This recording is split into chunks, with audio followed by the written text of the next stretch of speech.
दुनिया तुम्हें हमेशा यही सिखाती है कि खुलकर बोलो, अपनी बात शेयर करो, लोगों को अपने अंदर झांकने दो। लेकिन फ्रीडरिच नीत्शे ने सदियों पहले एक ऐसी बात कही थी जो आज के समय में और भी ज़्यादा रिलेवेंट है।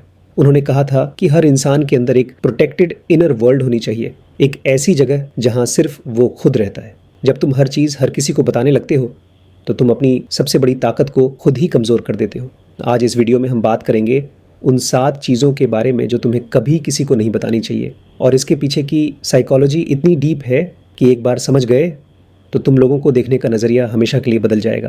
पहला पॉइंट, अपनी तकलीफ़ों का इतिहास मत बताओ। हर इंसान की ज़िंदगी में कुछ ऐसा होता है जिसने उसे तोड़ा हो, कोई फेलियर, कोई धोखा, कोई ऐसा दौर जो याद करते ही भारी लगे। और जब कोई थोड़ा करीब लगता है तो मन करता है कि बता दो, शेयर कर दो, हल्के हो जाओ। नीत्शे इसी बात पर सबसे ज़्यादा सख्त थे। उनका मानना था कि जो इंसान अपनी तकलीफ़ों को बार बार दूसरों के सामने रखता है वो अनजाने में खुद को उन्हीं तकलीफ़ों से डिफ़ाइन करने लगता है। तुम्हारी आइडेंटिटी उस दर्द से जुड़ जाती है और लोग तुम्हें तुम्हारी स्ट्रेंथ से नहीं बल्कि तुम्हारे वूंड से याद रखने लगते हैं। इससे भी बड़ी प्रॉब्लम यह है कि जो इंसान तुम्हारे पास्ट को जानता है उसके पास एक इनविजिबल लेवरेज होता है। वो चाहे तो तुम्हें किसी भी कॉन्वर्सेशन में उस पॉइंट पर वापस ले जा सकता है जहां तुम सबसे ज़्यादा वल्नरेबल हो। नीत्शे का कॉन्सेप्ट था विल टू पावर, यानी हर सिचुएशन में अपनी ताकत को बनाए रखने की क्षमता। जब तुम अपना दर्द फ्रीली बांटते हो तो तुम उस पावर को खुद किसी और के हाथ में दे देते हो। अपना दर्द उन्हीं को दिखाओ जिन्होंने उसे अर्न किया हो। बाकी सबके लिए तुम वो इंसान हो जो आगे बढ़ चुका है। दूसरा पॉइंट, अपनी फैमिली की प्रॉब्लम्स कभी बाहर मत लाओ। घर के अंदर जो होता है वो घर के अंदर ही रहना चाहिए। ये सिर्फ एक पुरानी कहावत नहीं है, ये एक गहरी साइकोलॉजिकल ट्रूथ है जिसे आज की जनरेशन भूलती जा रही है। जब तुम अपने घर की लड़ाइयाँ हो, अपने रिश्तों की तकलीफ़ें या अपने किसी करीबी की कमज़ोरियाँ बाहर के लोगों को बताते हो तो तुम 2 काम एक साथ करते हो जो तुम्हें नहीं करने चाहिए। पहला, तुम उस इंसान की इमेज को परमानेंटली डैमेज करते हो जिसकी बात तुमने बाहर की, क्योंकि वो इमेज अब सुनने वाले के दिमाग में हमेशा के लिए बैठ गई है, चाहे बाद में सिचुएशन कितनी भी ठीक क्यों ना हो जाए।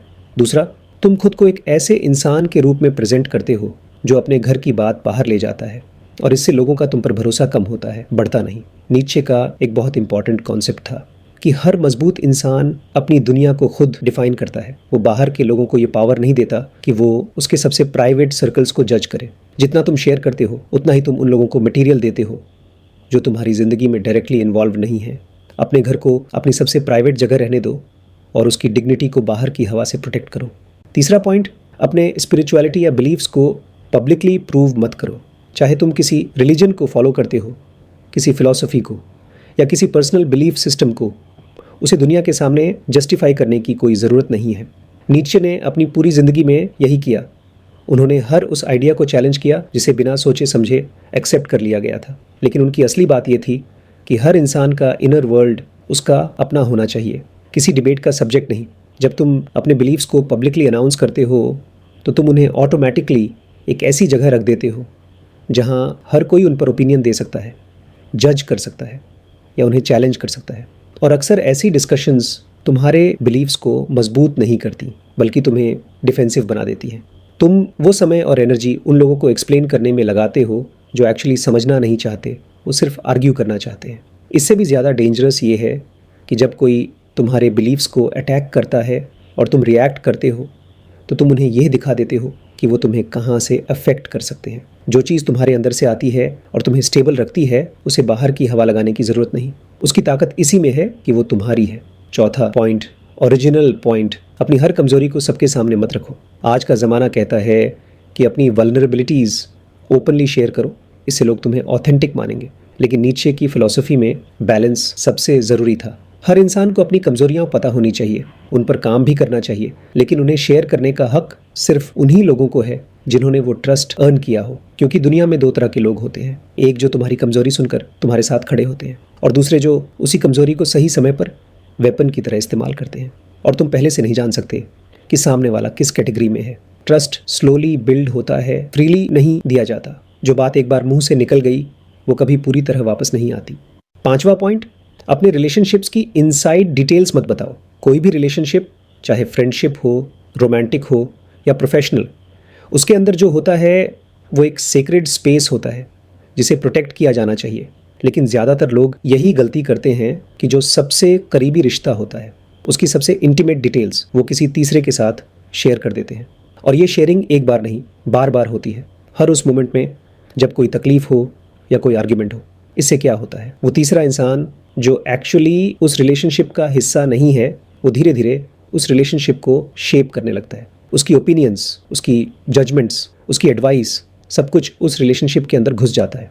नीचे का एक पावरफुल आइडिया था कि हर जेन्युइनली स्ट्रॉन्ग कनेक्शन एक क्लोज्ड वर्ल्ड होता है, जिसकी अपनी लैंग्वेज होती है, अपने रूल्स होते हैं, अपनी डायनामिक्स होती हैं। जैसे ही तुम उस वर्ल्ड को बाहर के लोगों के सामने ओपन करते हो, वो लोग अनजाने में उसे अपने बायसेस से, अपनी जेलसीज से, अपनी लिमिटेड अंडरस्टैंडिंग से कंटैमिनेट करने लगते हैं। और सबसे बड़ी ट्रेजेडी ये होती है कि वो रिलेशनशिप जो ओरिजिनली तुम्हारी थी, वो स्लोली बाहर के ओपिनियंस का रिफ्लेक्शन बन जाती है।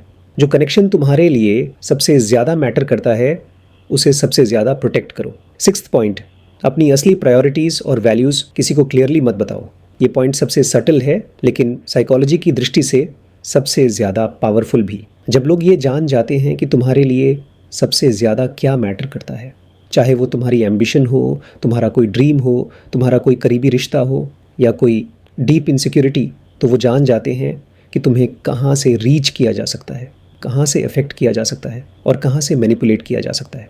नीचे ने अपनी राइटिंग्स में बार बार यह ऑब्जर्व किया कि जो इंसान खुद को पूरी तरह रीडेबल बना लेता है, वो दूसरों के हाथ का एक प्रेडिक्टेबल टूल बन जाता है। और दुनिया में ऐसे लोगों की कमी नहीं है जो कॉन्शियसली या अनकॉन्शियसली इस इन्फॉर्मेशन का फ़ायदा उठाते हैं। वो तुम्हारी प्रायोरिटीज़ के अराउंड अपनी डिमांड्स फ्रेम करते हैं, वो तुम्हारे वैल्यूज़ को तुम्हारे ही खिलाफ यूज़ करते हैं और तुम्हें पता भी नहीं चलता। इसलिए एक लेवल ऑफ मिस्ट्री रखो। हर किसी को ये नहीं पता होना चाहिए कि तुम्हारी असली ड्राइविंग फोर्स क्या है, तुम्हें किस चीज़ से सबसे ज़्यादा खुशी मिलती है या किस चीज़ की लॉस तुम्हें सबसे ज़्यादा तोड़ेगी। जो इंसान फुली प्रेडिक्टेबल नहीं होता, उसके साथ लोग ऑटोमेटिकली ज़्यादा कॉशन और रिस्पेक्ट के साथ पेश आते हैं। नीचे ने कभी ये नहीं कहा कि अकेले रहो या लोगों से दूर हो जाओ। उन्होंने ये कहा था कि सिलेक्टिव रहो, इंटेंशनल रहो। हर इंसान को तुम्हारे अंदर तक पहुंचने का हक नहीं है। अपनी तकलीफ़ों को प्रोटेक्ट करो, अपने घर को प्रोटेक्ट करो, अपने बिलीव्स को प्रोटेक्ट करो, अपने रिश्तों को प्रोटेक्ट करो और सबसे ज़रूरी अपनी असली सेल्फ को प्रोटेक्ट करो। क्योंकि जितना तुम खुद को बाहर की दुनिया के लिए पूरी तरह खोल देते हो, उतना ही तुम उनके ओपिनियंस, जजमेंट्स और मैनिपुलेशंस के लिए वल्नरेबल हो जाते हो।